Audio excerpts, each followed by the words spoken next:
মন্ত্রীমশাই, আপনার একটা কাজ করতে হবে। কি কাজ করতে হবে মহারাজ? আপনার একবার মল্লভূমে যেতে হবে। মল্লভূম?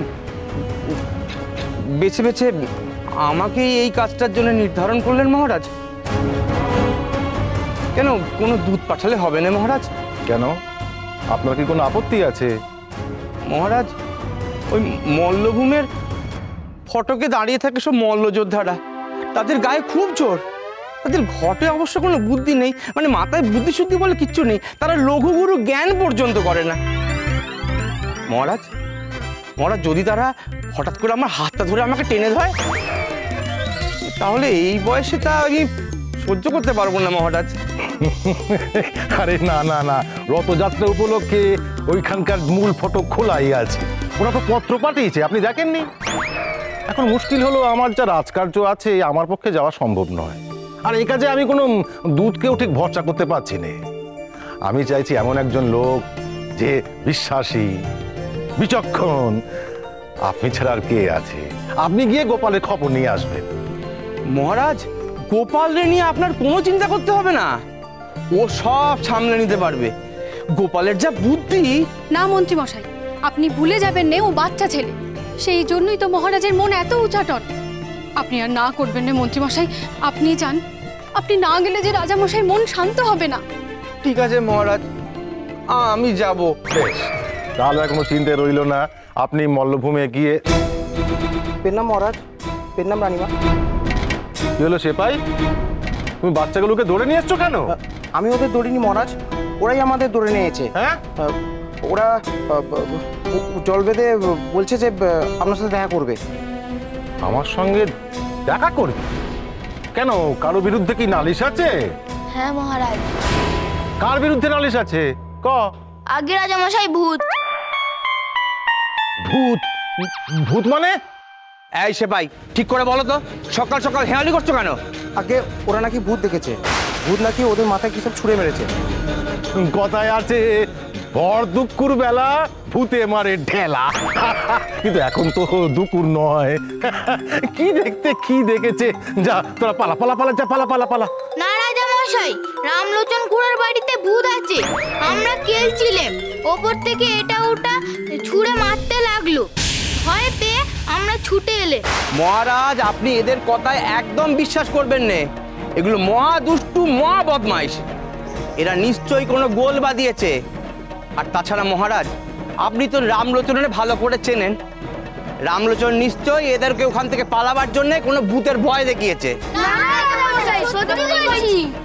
মন্ত্রী মশাই, হ্যাঁ মহারাজ। আমার রাজ্যে ভূত এমন কথা তো আগে শুনিনি কোনোদিন। চলুন তো একবার গিয়ে দেখি। মহারাজ, আপনি আবার এদের কথায় পাত্তা দিচ্ছেন? আপনার তো মন্দিরে পুজো দিতে যাওয়ার কথা। তাতে কি হয়েছে? মন্দিরের পথেই তো রামলোচনের বাড়ি পড়ে। একবার না সেখানে ঢু মেরেই গেলেন। চলেন রানী, এসো। চলুন মহারাজ।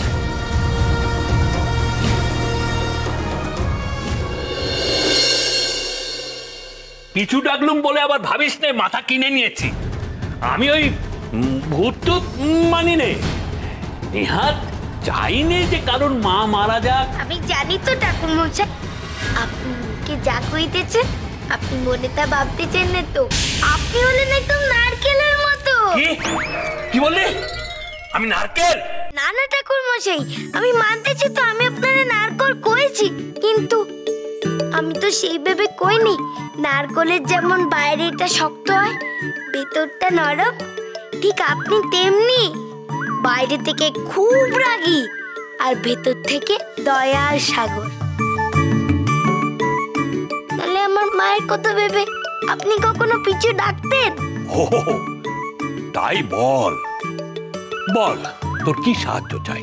ঠাকুর মশাই, মহারাজ আমার একখান কাজ দিয়েছেন। কি কাজ শুনি? আমার কাজ হলো পঞ্চানন ঠাকুরের মুখ দিয়ে 3টে শব্দ कहते হবে।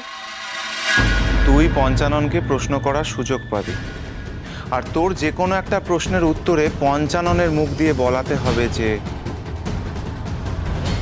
আমি জানি না। মহারাজ তো তোকে জব্বর কঠিন কাজ দিয়েছে রে গোপাল। হ্যাঁ, পঞ্চানন জানে নে এমন কোনো কাজ নেই, কিচ্ছু নেই। সংস্কৃত থেকে শাস্ত্র ও সব জানে। ও পঞ্চানন সব কিছু জেনে বসে আছে। তুই ওকে ওকে দিয়ে এই কথা বলাবি কি করে রে? সেটাই তো সমস্যা ঠাকুর মশাই, তাই জন্যই তো আপনার কাছে এলাম। এই সমস্যার সমাধান আপনি ছাড়া যে আর কেউ করতে পারবেন না। আমি? হ্যাঁ, পঞ্চানন ঠাকুর সব জানে, আমি মানতেছি। তিনি সব কিছু জানেন, কিন্তু তার থেকেও বেশি জানেন আপনি। কি করে জানলি? সে তো আপনারই দেখেই বোঝা যায়, কেমন দিব্য জ্যোতি বেরোয়, তাই না পার্বতী? হ্যাঁ তো, মাথার পেছন দিকটা জল জল করে। এটা কিন্তু একেবারে ঠিক কথা বলেছিস তোরা। তারপর ঠাকুর মশাই, তা আমি এসেছি আপনার কাছ থেকে একটু জ্ঞান নিতে। যদি আপনার এই জ্ঞানের সাগর থেকে এক আজলা জ্ঞান আমারে দেন তো বড় উপকার হয়। আপনি আমার কিছু শিখিয়ে দেন। তুই কি লিখতে পড়তে কিছু জানিস? হ্যাঁ, সংস্কৃত, দেবভাষা এগুলো কি জানিস তুই? আগে না ঠাকুর মশাই, আমি কিছুই জানি না। তবে তোকে শেখাবো কি করে? সে আমি জানি না ঠাকুর মশাই, আপনাদের শেখাতেই হবে। বোকার মতো কথা বলিস না গোপাল, এভাবে হয় না। শাস্ত্র শিক্ষা এত সোজা নয়। যা যা, তোর এখন যা, আমায় পুজোয় বসতে দে। এবার কি হবে রে, তাই তো ভাবতেছি। আরে বাপুদি, কটার মানে শিখে নিলে হয় না? ঠাকুর মশাই, আবার কি হলো? আমারে ফিরিয়ে দেবেন না ঠাকুর মশাই? দয়া করে কটা সংস্কৃত শব্দের মানে শিখিয়ে দেন, যদি কখনো কাজে লেগে যায়। কটা মানে শেখালে যদি আমার পাপ না লাগে তো শেখাতেই পারি। আর গোপাল এমনিও জিতবে না, অমনিও জিতবে না। পঞ্চাননকে দিয়ে ও আমি জানি না বলাতে পারবে না। দিই শিখিয়ে। কি ভাবছেন ঠাকুর মশাই? ভাবছি তোকে সাহায্য করবো কিনা। করুন ঠাকুর মশাই, দয়া করে করুন। করবো, তবে শর্ত আছে। আপনি খালি কথায় কথায় সত্য দেন কেন গো? এই মেয়ে, একদম গলা তুলে কথা বলবি না, দুজনকে ঘাড় ধরে বাইরে বার করে দেবো। বাবুতি, কথা কইতেছিস কেন? চুপ কর তো। ঠাকুর মশাই, আমি আপনার সব সত্যে রাজি। আপনি যা কইবেন আমি তাই করব। রাজি হইস না কুমড়ো? এই লোকটা কথা দিয়ে কথা রাখেনি। আজ সারাদিন তোকে মন্দিরের কাজ করতে হবে, রাত জেগে আমার সেবা করতে হবে। যদি রাজি থাকিস তাহলে ওই কাজের ফাঁকে ফাঁকে আমি তোকে কটা শব্দের মানে শিখিয়ে দেব। আমি রাজি ঠাকুর মশাই। বাহ, খুব ভালো। দাঁড়া, তুই এটাতে করে জল ভরে নিয়ে আয়, আমি পুজোয় বসি। আগে ঠাকুর মশাই। এই কুমড়ো, তুই যাচ্ছি হলি কেন? ওই লোকটা তোরে কাটিয়ে নিতে চায়। ওরে বাবুতি, আমার যে আর কোনো উপায় নেই। আমি ডুবতে বসেছি, সামনে কুটো দেখলে সেটা ধরবো না। তুই যা, রানীমার কাছে ফিরে যা। কাল সোজা আমি রাজসভায় গিয়ে উপস্থিত হবো, ঠিক আছে?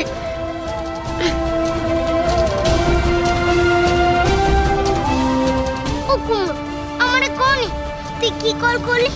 এমন কি জিনিস যা পঞ্চানন ঠাকুর জানে না? আমি পাইনি। তবে কি গোপাল? মশাই, গোপাল, এই যে, চল চল চল, রাত সবাই চল।